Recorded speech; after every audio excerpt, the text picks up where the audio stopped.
Afternoon. My name is Taylor Flipsy, and this is my final presentation. I am still pretty sick, and I have no voice, so I apologize in advance. Please bear with me. This is the science of reading. The science of reading is made up of 5 main ideas. It is phonemic awareness, which is just identifying and manipulating sounds in words. And then there's phonics, which is the ability to decode words by sounding out the letters. Next is fluency, which is the ability to accurately and correctly read at a reasonable rate using proper expression. Then there's vocabulary, which is just all the words you know, recognize, and can use. The final thing is comprehension, which is the ability to understand what you're reading.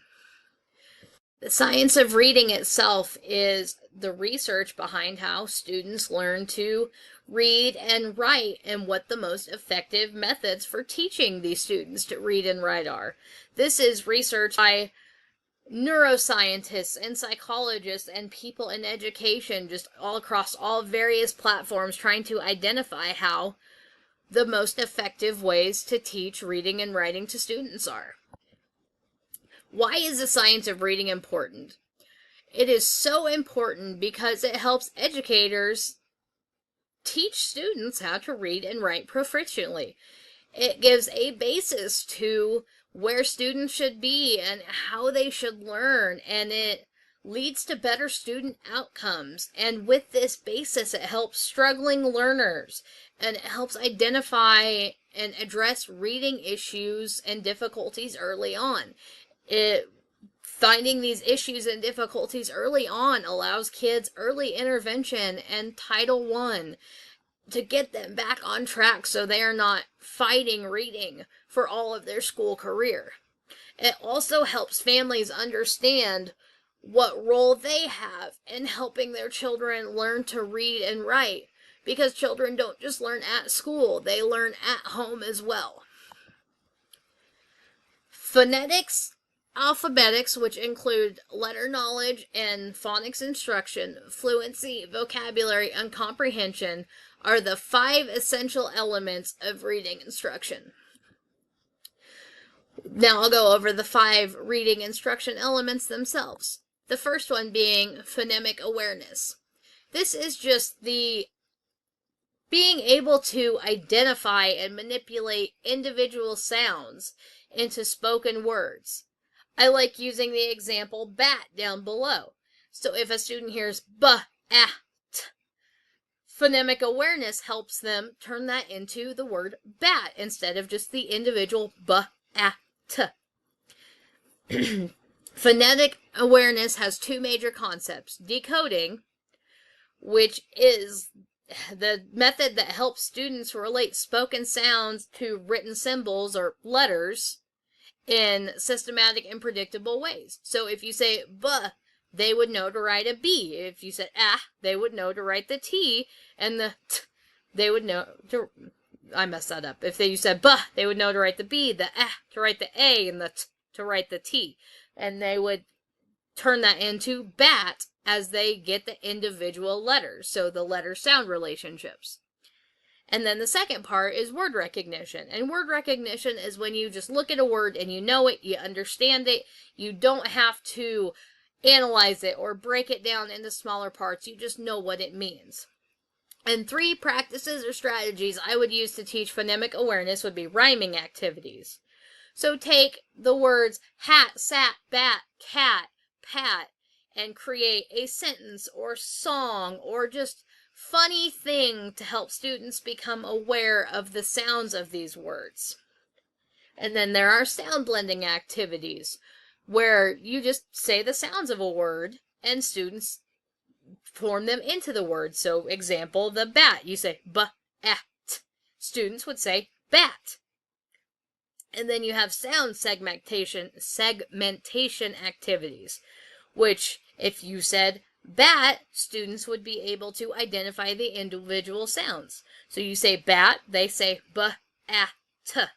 So it is like the sound blending, just roles are reversed.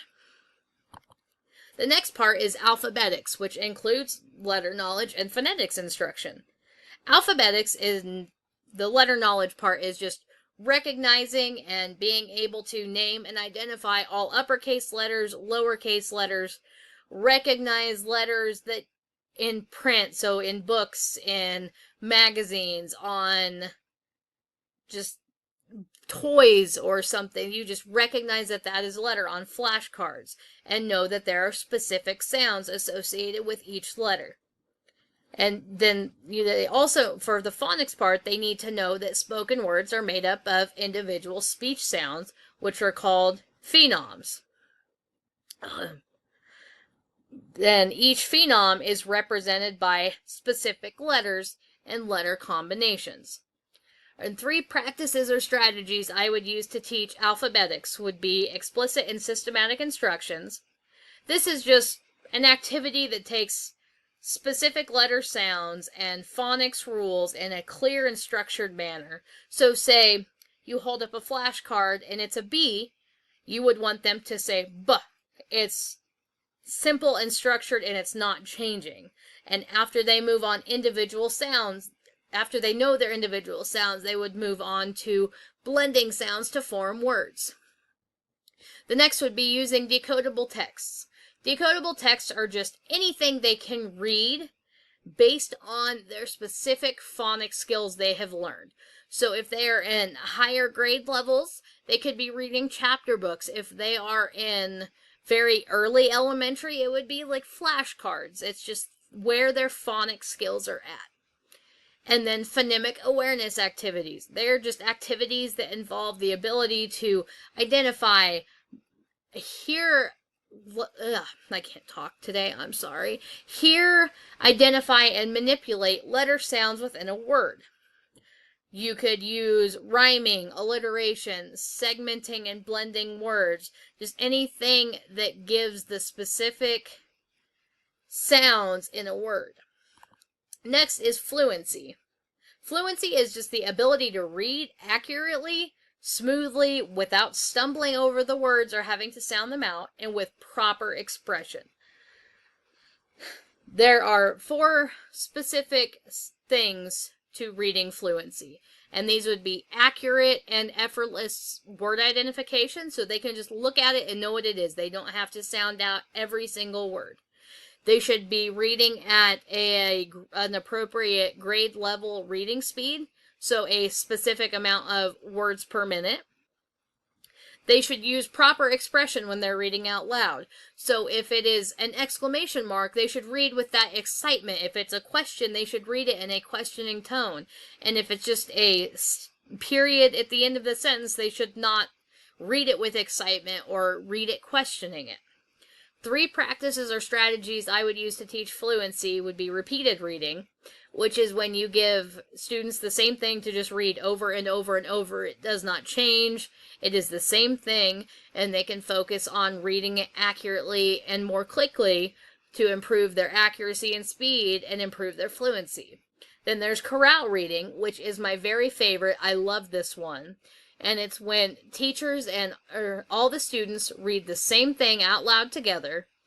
And when you are reading as the teacher, you have the ability to model fluency for the students so they know how things are supposed to be said, the expression they are supposed to be. They know the words, they understand, gain the confidence to read out loud. And then you have partner reading, which is where 2 students read together. One takes turns reading while the other gives them feedback on their reading, whether they skipped a word or added a word or misspoke on a word or mispronounced a word, just that type of thing. Points out their errors to help them improve their fluency.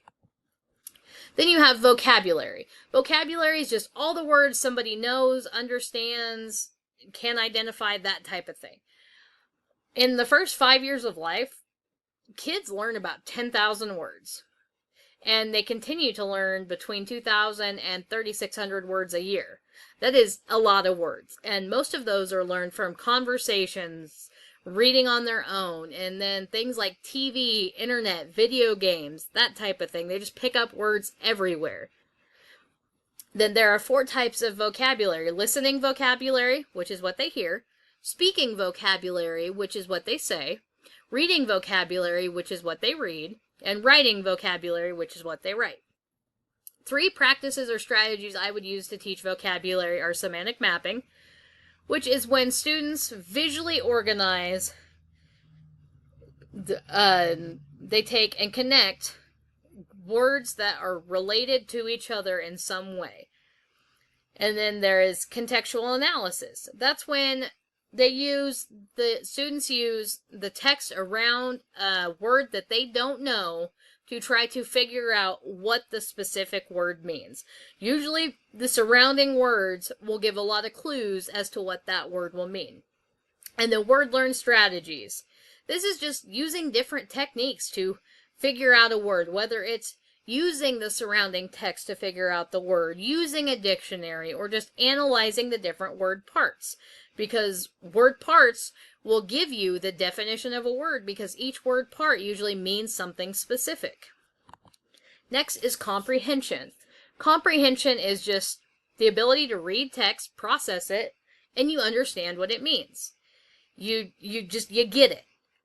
There are 4 parts to comprehension, which is the reader, which is the person reading; the text, which is what they're reading; the purpose for reading; and then the social cultural context, which that involves everything about a reader's home life and environment, friends, peer groups, school relationships, everything in their social and cultural background. There are 2 stages to comprehension. Stage 1, which is just focusing on word level. It's basic, building the foundation. This is word recognition, fluency, and vocabulary. And then there's stage 2, which is the higher order of thinking, which is when they relate their prior knowledge to the text they're reading and use different strategies to remember and learn from what they're reading. 3 practices I would use to teach comprehension are graphic organizers, which are just organizers that visually represent information, relationships, concepts, or vocabulary, just things you read from the text that can be organized to help them understand. And then explicit instruction on comprehension strategies. That is when you teach your students how to use specific comprehension strategies to understand what they've read in the text, whether it be summarizing it, making inferences, or just questioning what they read. And the final thing would be fostering engagement through questioning. Asking questions is the best way to comprehend. Students should ask questions before they read. During their reading, if they find something they have to question, ask the question after reading, because all of this promotes critical thinking and deeper engagement.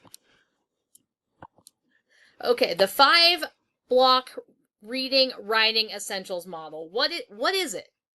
It is the framework for scheduling and focusing on daily reading and writing instruction so that each student receives instruction in the 5 essential components of reading instruction, which is what we went over: the phonemic awareness, the phonics or alphabetics, fluency, vocabulary, and comprehension strategies. How would you implement it in the classroom? Should consist of 180 minutes per day from 1st through 3rd grade, and 90 minutes if it's a half day of kindergarten. If it is a longer day, you can do more, but 90 minutes is where you should aim. And it's best to be uninterrupted time. The 180 minutes is divided into 5 blocks. It should be 4 30-minute continuous blocks of instructional time. The instructional time is then followed by 60 minutes of small group differentiated reading instructions with the teacher and paired or independently reading or writing practice time. Kindergarten teachers, if they're on a half day, should divide the amounts in half for each block. If they're not on a half day, they should work with whatever is appropriate for their specific district. The 5-block organizational framework supports the science of reading by providing a structured and systematic approach to teaching foundational literacy skills. It just lays the groundwork to make sure all students are getting the specific things they need from the 5 main parts of reading literacy.